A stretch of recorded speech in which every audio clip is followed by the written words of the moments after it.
It comes down to a simple choice, really. Get busy living, or get busy dying. The Shawshank Redemption. Filmmaking is not about the tiny details. It's about the big picture. Ed Wood. Well, well, Captain Forrest Gump. I had to see this for myself. Forrest Gump. What do these three films have in common? They're among the 10 best films of 1994, according to Roger, or me, or maybe both of us, as we reveal to you and to each other our individual selections of the best films of 1994. I'm Gene Siskel of the Chicago Tribune. And I'm Roger Ebert of the Chicago Sun-Times. At the end of the show, we'll each give our individual slates of the year's best. But right now, I'd like to start at the bottom of my list and work up. The number 10 film on my list opened to some of the best reviews of the year, but then it didn't find much of an audience at the box office. It's called Quiz Show, and the Hollywood experts are still debating what went wrong with the marketing campaign. Everybody seemed to agree it was a remarkable film, starring Ralph Fiennes as Charles Van Doren, a bright young college teacher from the 50s who became famous overnight as a quiz show contestant and then was tempted by corrupt TV executives to help their ratings by being tipped off on the answers to questions. What's dishonest? When Gregory Peck parachutes behind enemy lines, you think that's really Gregory Peck? That book that Eisenhower wrote, a ghostwriter wrote it. Nobody cares. It's not like we'd be giving you the answers. Just because we know, you still know. The movie was about the opening wedge of a process that continues to this day, and not just in television, but all through American society, where style is more important than substance. And if you can get the ratings or sell the product or make the profits, that's the most important thing. Quiz Show was directed by Robert Redford and co-starred John Turturro as the contestant whose pride was wounded when he was replaced by Van Doren. Watching it, we could understand how the contestants were tempted, and we could wonder how strong we'd be if we were standing in their shoes. Oh, I think it's a wonderful film, too, Roger. In fact, I placed it a lot higher on my list, number 5. It's a rare American film these days about ideas. And you mentioned some of the ideas. It's also about fathers and sons. One of the really exciting parts is Paul Scofield's portrayal of Mark Van Doren and that whole sort of Brahmin society that Charles Van Doren wants to short circuit. He feels inadequate, the film suggests, and he wants to get in there, and this is his ticket to triumph over his famous family. Now, number 10 on my list, and it's Gillian Armstrong's film, just here at the end of the year, of Little Women, with a superior cast, including the marvelous Winona Ryder as Jo. She's the writer among the 4 March sisters, in a first-rate treatment of the Louisa May Alcott Civil War-era classic. If I were going to be a writer, I'd go to New York and pursue the stage. Are you shocked? This Little Women is very much about young women living up to their potential. The story does not feel dated in any way because of the strong modern cast, including Susan Sarandon, Gabriel Byrne, Eric Stoltz. It's not all warm and fuzzy. Sibling rivalries are explored. I was completely unprepared for what a first-rate production this Little Women turns out to be. I just hope it isn't thought of as a girls' movie. It's so much more than that. Yes, it certainly is, Gene, and it's not just a children's movie either. In fact, I think adults might get even more out of it. And if you want a textbook example of great movie acting, look at this movie, then go home and rent Reality Bites and look at Winona Ryder in that film from earlier this year, and you will see 2 performances that are so diametrically different that it would be almost impossible to believe that it was the same actress. That shows real range. She is really talented, and she's terrific as Jo. She's a great talent, and it's a wonderful movie. When we come back, more of the year's very best. Continuing our special show on the 10 best films of 1994, moving up, my number 8 selection is The Shawshank Redemption, another movie that caught me completely by surprise, a prison drama that wasn't so much about prison as it was about freedom, about freeing your mind so that your body is able to follow. Tim Robbins, one of our very best actors, plays a banker sent to prison for murder he says he did not commit. And in this tough-as-nails 1940s Maine penitentiary, Robbins befriends a lifer played by the great Morgan Freeman. I understand you're a man that knows how to get things. Yeah, I'm known to locate certain things from time to time. What do you want? Rita Hayworth. What? Based on a Stephen King story, Shawshank Redemption was hugely entertaining, funny and sweet and full of surprises. I hope some Oscar nominations will be given to this picture so that audiences will be able to give it a second chance and see it in a movie theater like Quiz Show. This one didn't get the audience it deserved. I hope it gets some nominations too, starting with Tim Robbins and Morgan Freeman. And you know, they claim that the title Shawshank Redemption turned people off, but basically if they can hear what a good movie it is, maybe that will help them remember it, because you're right, this relationship between these two men, these two characters, was one of the best things in the movies Roger, this year. you and I see movies where there are plot twists and turns and we can figure them all out. This one fooled me. And I think it fooled you, too. It did fool me, too. The number 8 film on my list is one of the year's most controversial movies, Oliver Stone's blood-drenched epic, Natural Born Killers. The movie was about how the mass media exploit tragedy by glorifying a couple of serial killers. It was only a coincidence that the movie was released at about the same time the O.J. Simpson case captured all the headlines, but real life provided it with an ironic counterpoint. I'm not saying, you know, I believe in mass murder, but Don't get us wrong. yeah, you know, we respect human life and all. But if I was a mass murderer, I'd be Mickey and Mallory. What Natural Born Killers said was that violence has become sexy in the mass media, and celebrities become so mesmerizing to us that it doesn't matter what somebody's famous for, just so they're famous. Oh, I like the picture, too, and I do really admire the mix of visual styles that are used in this picture. I think that's a really tremendous achievement and shouldn't be underestimated. The only part is I think that when they get to prison and in the back act of the picture, I think the film, which has gone over the top Didn't like before. the stuff with Tommy Lee Jones. I just think a lot of that stuff and some of the interviewing stuff I think just was too much. I would have taken an edit to that picture and maybe saved 10 or 15 minutes. Well, I would have kept it. Still a very good film. Okay, I'd keep it the way it is. Coming up next, more choices from our best 10 lists as we move into the top 5. Continuing our personal list of the year's best films, the number 5 film on my list is a diabolical film noir named The Last Seduction. The movie starred Linda Fiorentino as a hard-boiled woman who joined her husband in a criminal caper, then walked out on him, changed her name, moved to a small town, and after she met a fresh male victim, began to put the pieces in place for another caper of amazing complexity and vengeance. And, of course, that's Linda Fiorentino as the scheming woman there, and what was certainly one of the best performances of the year, although because The Last Seduction played briefly on HBO, she doesn't qualify for an Oscar nomination. The Last Seduction, directed by John Dahl, was good enough to bear comparison with Double Indemnity or Body Heat. It's a real good picture, Roger, and John Dahl is really one of the exciting new names to come out of the movies in 1994. I picked on my list another picture of his called Red Rock West, which came out earlier this year. You're on your list. That's great. Yeah. And that came out way back, I think, in January or something. Again, it was first on video. Then it took critics like ourselves to give the film a boost and get it to be played in theaters. John Dahl, whichever picture you see, you're going to see a very good one, either Red Rock West or The Last Seduction. Okay, now we jump to number 4 on my list. It's a groundbreaking biographical docudrama called 32 Short Films About Glenn Gould, describing a celebrated musical life, not through some standard timeline, chronology, or greatest hits parade, but through an impressionistic series of vignettes, 32 to be exact, about the Canadian pianist who achieved notoriety by quitting public performances at age 31 because he thought they celebrated the artist more than the music. My wife has all of your records. Well, tell your wife that she has exceptional taste. Also, she's very lucky. I'm never going to sign one of these again. That's actor Colm Feore as Glenn Gould, and we meet him in a variety of situations that director and co-writer Francois Girard uses to build a mosaic of the man. I really like this film, and I admire so much the intelligence with which it was made. I'd like it to be shown in film schools around the country to inspire kids to say you don't have to tell a biography just by starting at birth and finishing at death. You know, I agree with you, Gene. In fact, this movie is on my list of the second 10 best films. It's in the top 20. And I agree with you, too, that by breaking form, he showed us here a way to kind of have little snapshots of various kinds of things in his life. Performance stuff, biographical stuff, documentary stuff, other shots that are just music and images, so that at the end you get a real good idea of who Glenn Gould was. You've gone to somebody's funeral, Roger, and you've sat there just like me, and I know this is true. Everybody's felt this way. You say, oh, why talk in this formulaic way?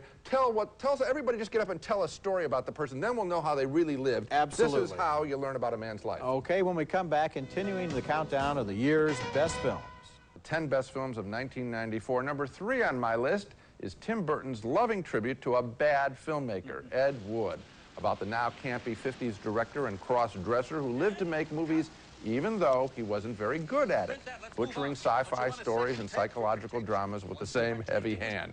Here we meet Ed, cheerfully played by Johnny Depp in a wonderful performance as he directs a scene featuring a heavy from Ed's regular troupe of bad actors. Mistakes, however, don't bother Ed, who never made a shot he didn't think was perfect. Don't you want to do another take, Ed? Looks like Big Baldy had a little trouble getting through the door. No, it's fine. It's real. You know, in actuality, Lobo would have to struggle with that problem every day. Tim Burton, I think, identifies with Ed Wood's love affair with movie making. I rank Ed Wood this high on my list because more than any other film this past year, it communicates the joy of the filmmaking enterprise. It was also a tremendous amount of fun to watch. It was a lot of fun, and it's not on my top 10, but it's in my top 22, right. And I liked it very much. You know, after seeing this film, I went out and looked at Plan 9 from Outer Space by the original Ed Wood, and, you know, it is a bad film. Maybe the worst ever made, as many people say, but it also does communicate a love, a real zest of filmmaking in ways that a lot better films often don't do. This is why you and I have devoted our adult lives, all of our adult lives, to the movies, because we love movies as much as this guy, and in some level, we like them even when they're bad. And that's what Tim Burton has a feeling for, and that's why I want to put it this high. Ed Wood is a great movie for anyone. And technically, really loves the cinematography, the production design. The opening shot of the credits is a great shot. Okay, for the number 2 position on my list, I cheated a little bit. I declared a 3-way tie between Blue, White, and Red. The 3 features in a trilogy directed by Krzysztof Kieślowski, a Polish director who now works mostly in France. All 3 films opened in America this year, and all 3 were far more unusual, unpredictable, and interesting than the average new movie, although Red is the truly brilliant one that earned all 3 such a high place on my list. The movie stars Irene Jacob as a model who lives in Geneva. One day, because of an accident, she meets a retired judge, played by Jean-Louis Trintignant. He is a very odd man who spies on his neighbors, but somehow, for the young woman, there is a bond there, an instant communication. Vous êtes venu? Vous saviez que l'invitation était de moi? Je le voulais. Vous m'avez cherché. Pendant tout le défilé. The other films in the trilogy were Blue, starring Juliette Binoche as the wife of a famous conductor. When he is killed in a crash, he tries to disappear into an obscure quarter of Paris. And White stars Zbigniew Zamachowski as a homeless Polish man in Paris who ships himself back to Poland as luggage only to become rich and get revenge on the ex-wife who dumped him, played by Julie Delpy. Most movies are strongly plotted and know from their first frames exactly where they're going, but in these films by Kieślowski, the whole point is that we don't know where we're going, that some of the most important events in our lives happen entirely by chance. And maybe we draw the lesson that in our own lives we must also be open to change.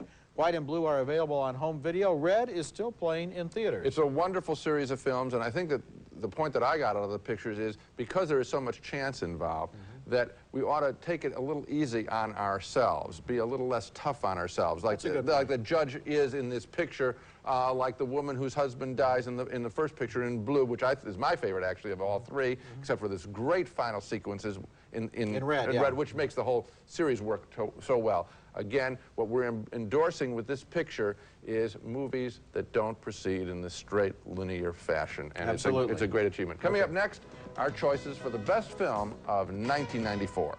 The Century Plaza, offering the finest in luxury, service, and Southern California style, adjacent to Beverly Hills on LA's fashionable West Side. The Century Plaza Hotel and Tower. Now it's time for our choices for the number 1 spot, the best film of 1994. And at the top of my list is Hoop Dreams.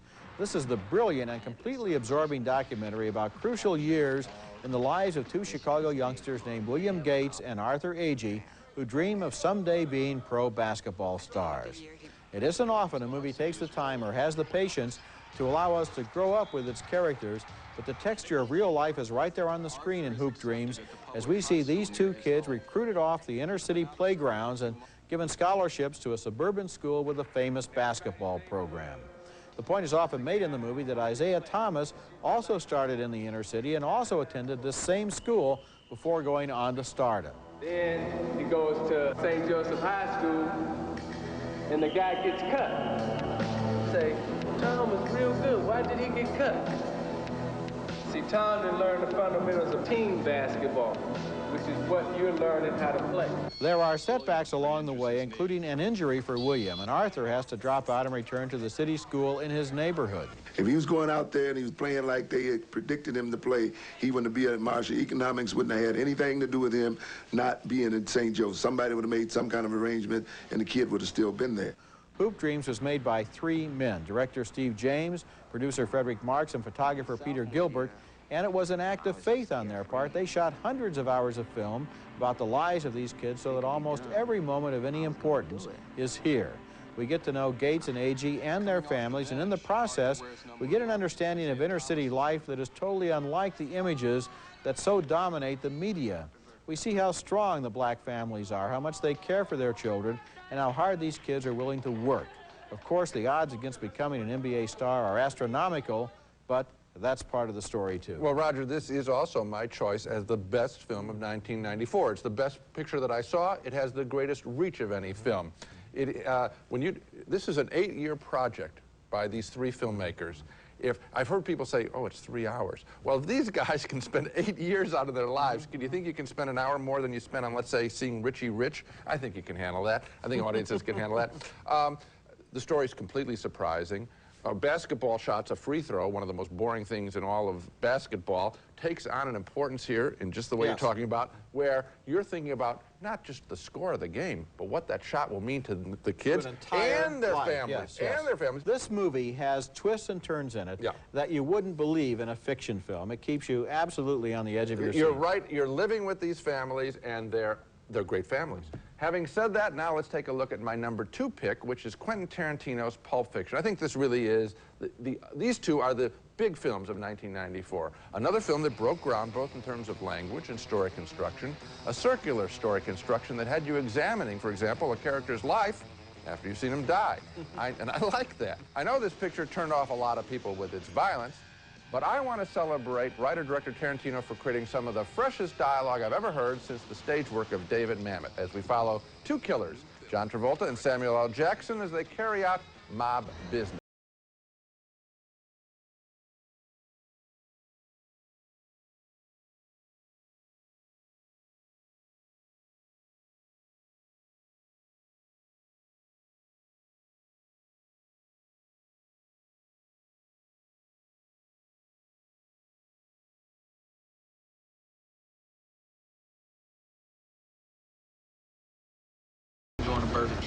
They're quite a pair, and John Travolta also has a wild date with a mob boss's wife, a date like no other in movie history. It's as lively a picture as I saw all year or in many years. Well, we're in pretty close agreement, Gene. It was number 3 on my list, and you know how when a movie is a big hit, it influences other movies, and everybody tries to rip it off. I just hope that in 1995, everybody tries to rip off the idea of fresher, smarter dialogue, because so much of the dialogue in movies is just flat, and it only serves to push the plot. This dialogue is fun to listen to. It's a real artistic achievement. Now let's take a look at the 10 best films on my list. Number 10, as mentioned, Gillian Armstrong's Little Women. Number 9, Red Rock West, John Dahl's darkly humorous thriller starring Nicolas Cage as a sweet sap mistaken for a hitman in a small Wyoming town. It's available on home video. Number 8, The Shawshank Redemption, an impressive directing debut by Frank Darabont. Number 7, Vanya on 42nd Street, Louis Malle's fresh update of Chekhov's Uncle Vanya with a script adapted by David Mamet. Number 6, Forrest Gump. We didn't leave this baby out. The most beloved movie of the year. Number 5, Robert Redford's Quiz Show, a rare American film of ideas. Number 4, the Canadian docudrama, 32 short films about Glenn Gould. Number 3, Tim Burton's beautiful black and white Ed Wood. Number 2, Quentin Tarantino's Pulp Fiction. And my number 1 film of the year is Hoop Dreams. Okay, now let's take a look at all 10 titles on my list of the year's best films. Number 10, Robert Redford's Quiz Show, a study in corruption and temptation. Number 9, Michael Tolkin's biting satire, The New Age, starring Judy Davis and Peter Weller as an affluent Beverly Hills couple who discover the realities of unemployment. Number 8, Oliver Stone's Natural Born Killers. Number 7, Tian Zhang's The Blue Kite, another epic film from China, as that emerging nation re-examines its own turbulent recent history. Number 6, Boaz Yakin's Fresh, starring Sean Nelson in a riveting performance as an 11-year-old street kid who uses chess strategy to carry out an elaborate revenge against the drug dealers who are destroying his neighborhood. Number 5, John Dahl's The Last Seduction, with that electrifying performance by Linda Fiorentino. Number 4, Robert Zemeckis' Forrest Gump, with Tom Hanks as the simple-minded everyman who travels through 4 decades of American history. Number 3, Quentin Tarantino's Pulp Fiction. Number 2, the trilogy of Blue, White, and Red by Krzysztof Kieslowski. And number 1, the year's best film, The Wonderful Hoop Dreams. It's not often that we agree on the year's best film, but we sure do this year. Actually, 2 years in a row, we both picked Schindler's List. That's right. Last year, the good stuff does really, the great stuff declares itself. That's it for this special show. Next week, we'll be back with the flip side of this past year, the worst films of 1994. That's next week, and until then, the balcony is closed. It's America's favorite jelly bean, Jelly Belly, now appearing at theaters and video stores with good taste. Jelly Belly beans, try them, you'll love them. New Ricola natural herb sugar-free throat lozenges, imported from Switzerland. Same great taste and effective relief, naturally. Quit chewing tobacco with Mint Snuff All Mint Chew. Mint Snuff is made from mint, not tobacco. For a store near you, call 1-800-EAT-MINT. Vicks Sinex, the only sinus spray with a decongestant, and Vicks Vapors for a feeling of complete sinus relief. For sinus, think Sinex.